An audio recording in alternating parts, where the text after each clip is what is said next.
Dogs have been bred for specific traits for something like 17,000 years. It's almost poetic that the biotech company Colossal Biosciences started with a dog. So, did they really bring this long extinct canine back to life? No, they didn't, and you probably knew that within hours of their announcement. Their self proclaimed feat, the engineered resurrection of the direwolf, sparked a wave of videos and articles refuting their claims. Colossal Biosciences, you didn't resurrect a direwolf, you made a GMO. But why hide that?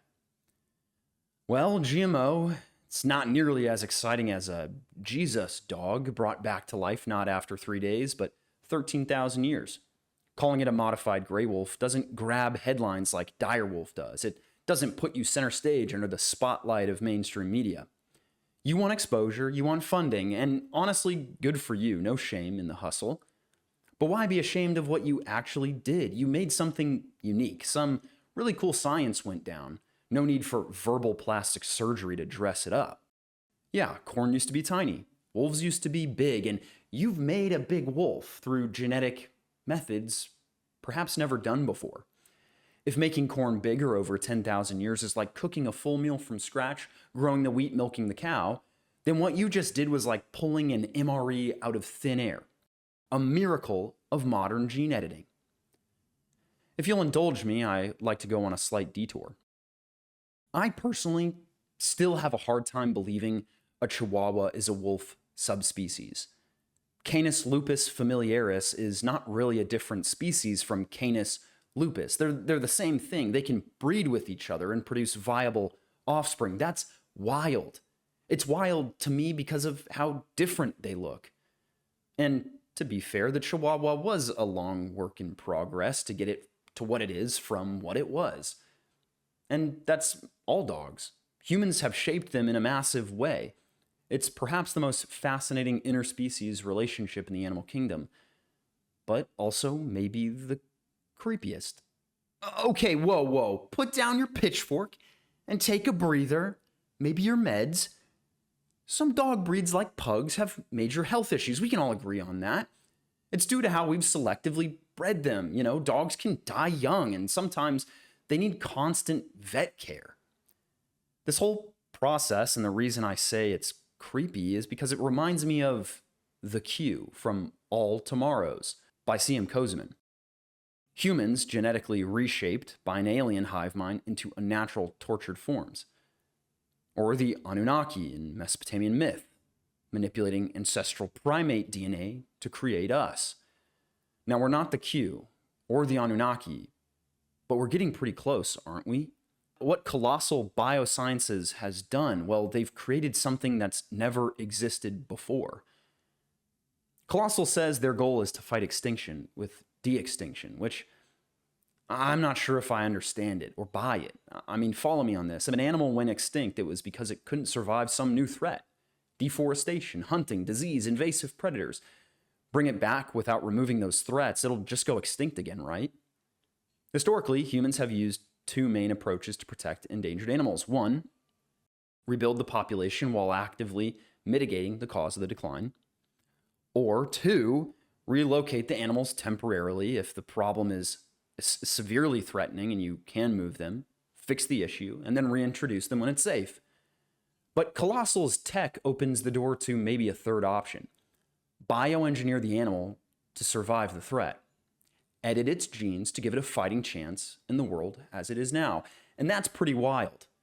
I'm not a scientist, so maybe I'm talking on my butthole here, but if this is the direction things go, I think there could be problems, right?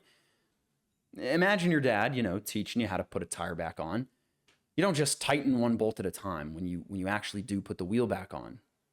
If you do that, you just tighten one really hard, you'll crack it. You'll destroy the hardware. You could ruin your wheel.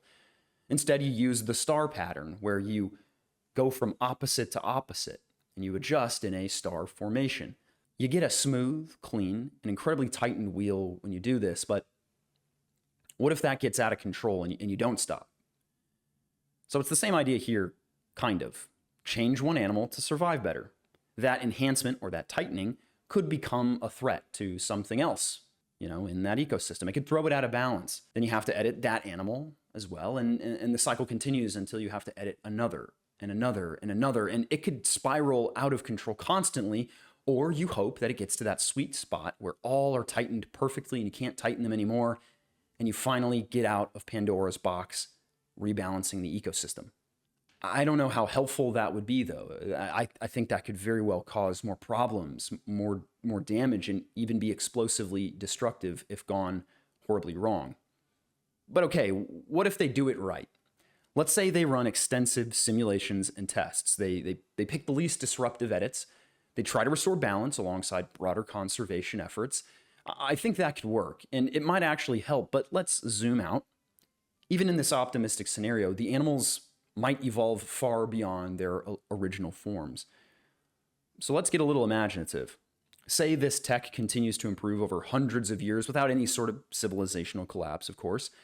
Maybe global warming continues, or perhaps the opposite. The world freezes over a bit. Maybe a meteor hits and blocks out the sun over a fifth of the Earth. The gene editing tools keep advancing, and then we get to a point where we could edit organisms faster, more precisely, more often. You could tweak a creature to survive a problem, and then tweak it again 100 years later when the problem's gone. Eventually, animals and plants might look nothing like their original ancestors. And what if this tech, stays completely privatized, or there's pockets of it where it's very privatized, and you might see entire artificial ecosystems like designer biomes or faux species. Imagine squirrels or turtles genetically edited into something unrecognizable. I mean, gosh, could furries become real? Oh, God. Oh, my gosh. I just had this thought. Imagine a billionaire with like a furry fetish creating a secret terrarium full of cat girls. Lord help us. I guess, Colossal, if you really want to make money, forget the mammoth, the dodo, forget the Tasmanian tiger. Make cat girls. So, not a cat girl, but we have made ourselves a dog man. And trust me, those would make them very rich as well.